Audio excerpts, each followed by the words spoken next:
Doctor ortho Ayurvedic oil और capsule. अब दर्द भी घुटने टेकेगा।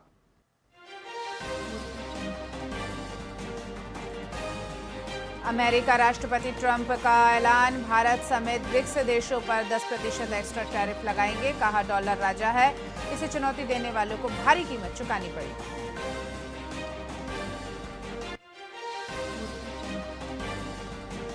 राज ठाकरे बोले, मराठी भाषा विवाद पर पार्टी सदस्य चुप्पी साधे। सोशल मीडिया वीडियो पोस्ट की मनाही, एमएनएस चीफ की परमिशन बिना कुछ न करें।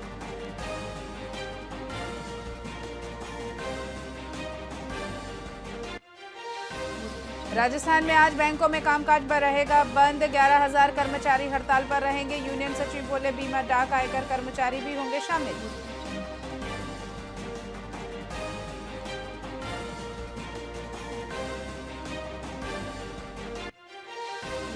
राजस्थान के 2 साइंस टीचर्स ने फ्लैट में खोली ड्रग्स फैक्ट्री। एक सरकारी स्कूल में पोस्टेड, दूसरा आरएएस की कर रहा है तैयारी। लगभग 2.34 करोड़ की एमडी।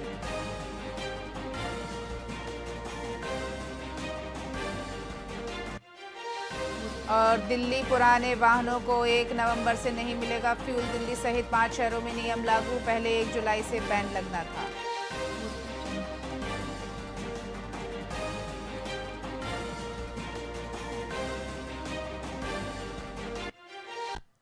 नमस्कार, स्वागत है आपका वीआईपी न्यूज में। मैं हूं आपके साथ डॉक्टर रानी रैकवार और रुक करते हैं खबरों की ओर।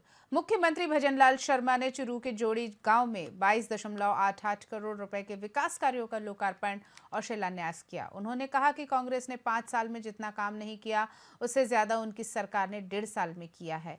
यमुना जल समझौते के तहत चुरू समेत शेखावटी क्षेत्र में पानी लाने का काम शुरू हो गया है। साथ ही चुरू क्षेत्र के लिए विकास के लिए 834 करोड़ रुपए का बजट रखा गया है। सीएम ने खासोली में राजकीय कृषि कॉलेज का शिलान्यास भी किया। आपसे सिर्फ इतना एक बात और कहना चाहता हूं कि इन कैंपों के माध्यम से, क्योंकि पंडित दीनदयाल उपाध्याय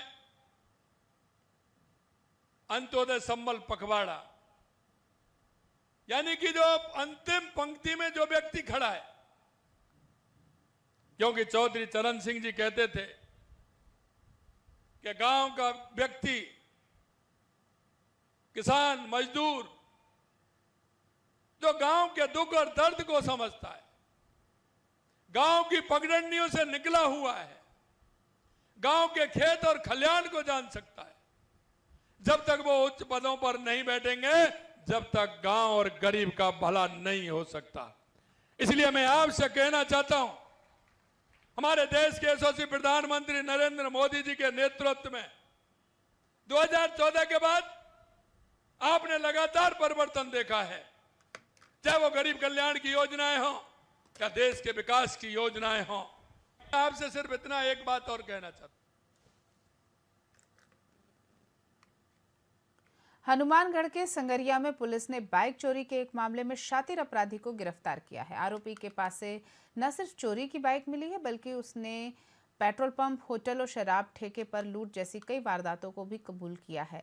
वहीं आरोपी का नाम शहनवाज उर्फ नवाजा बताया जा रहा है। आपको बता दें कि आरोपी के खिलाफ दर्ज एक केस में 10,000 रुपए का इनाम भी घोषित था। पुलिस पूछताछ में पता चला कि आरोपी एक खतरनाक अपराधी है। उसके खिलाफ एनडीपीएस एक्ट, हथियार, नकबजनी, चोरी और लूट के कई मामले भी दर्ज हैं।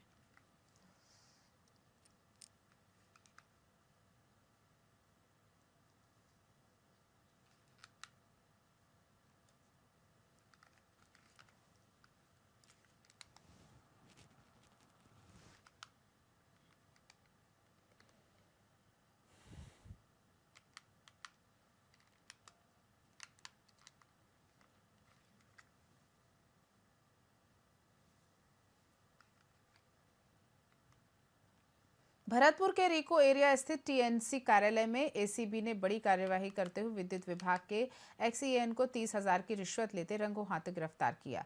एक्सईएन ने एक फॉर्म पर बिल पास करने के बदले रिश्वत की मांग की थी। शिकायत मिलने पर एसीबी ने सत्यापन कर कार्यवाही को अंजाम दिया।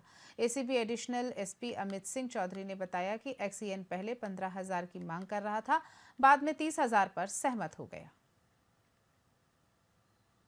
जरिए 1064 जो कि हमारी हेल्पलाइन है, परिवादी ने हमसे संपर्क किया मुख्यालय से फिर डायरेक्ट होके मेरे पास आए।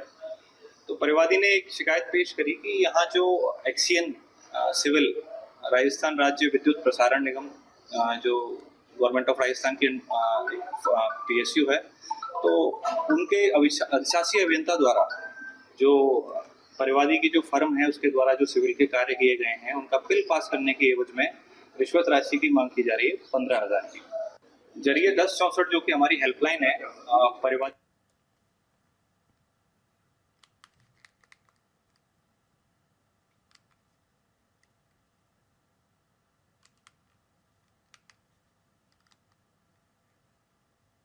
करौली जिले के सुरोठ निवासी एक किराना व्यापारी को हनी ट्रैप में फंसाकर मारपीट और ब्लैकमेलिंग का सनसनीखेज मामला सामने आया है।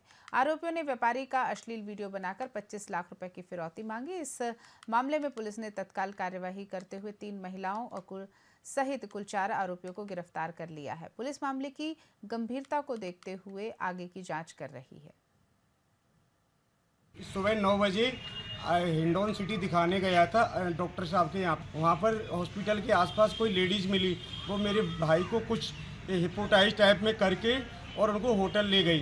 होटल ले जाके उनको वहाँ पर रूम दिलाया था और रूम दिला के बाद में उनके कपड़े वपड़े उतार के उनकी अश्लील वीडियो बना ली।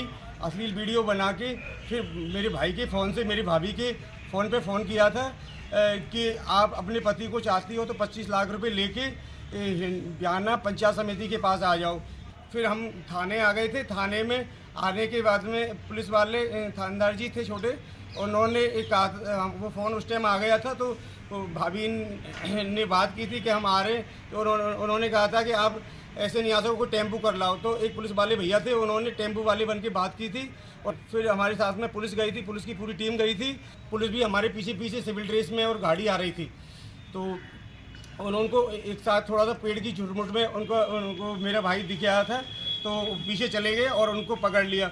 उनके साथ में एक गाड़ी और थी, वो आगे खड़ी थी और उनमें 2-3 लोग थे, वो भाग गए।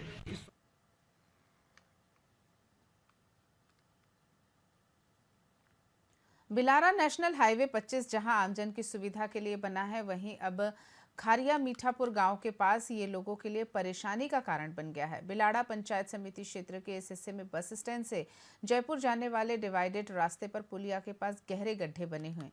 बरसात में पानी भरने से सड़क और गड्ढों का फर्क नजर नहीं आता, जिससे छोटे वाहन चालकों को दुर्घटना और नुकसान का सामना करना पड़ रहा है। स्थानीय लोगों का आरोप है कि प्रशासन और जनप्रतिनिधि लापरवाह बने हुए हैं, मानो किसी बड़े हादसे का इंतजार कर रहे हैं। क्षेत्रवासियों ने जल्द मरम्मत और समाधान की मांग की है।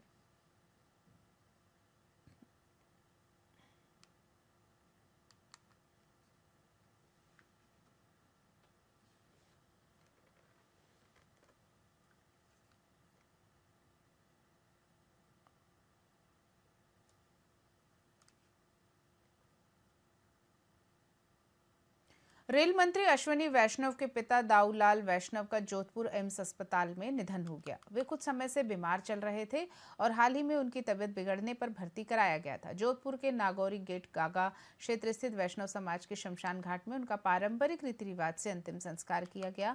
दाऊलाल वैष्णव पाली जिले के जीवंत कला के निवासी थे और जोधपुर में वकील कर सलाहकार के रूप में भी कार्य कर रहे थे। वे समाज सेवा में भी सक्रिय रहे।